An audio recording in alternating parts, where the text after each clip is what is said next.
we are not seeing a significant genetic influence on the coastal populations of the Levant from elsewhere.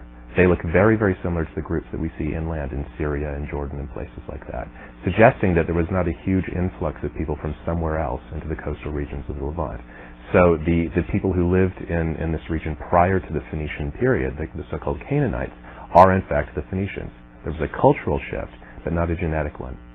So the Phoenicians and the Canaanites and today's Lebanese are all the same people, and they're all very closely related to groups living in Syria and elsewhere in the Middle East. So that's kind of interesting, and that we're pretty certain about that. Again, it's a pilot study. We'd like to expand the sample sizes, but we are pretty certain about those results.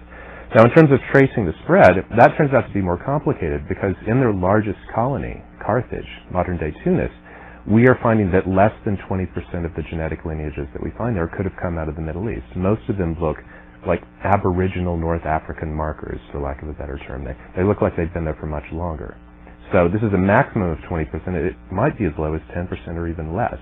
And again, we're awaiting more data to be able to tell for sure.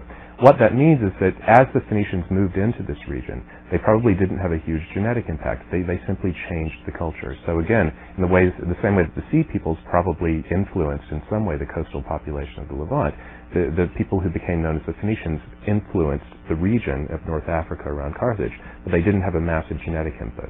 There wasn't a huge resettlement of people. At least we don't see evidence of it.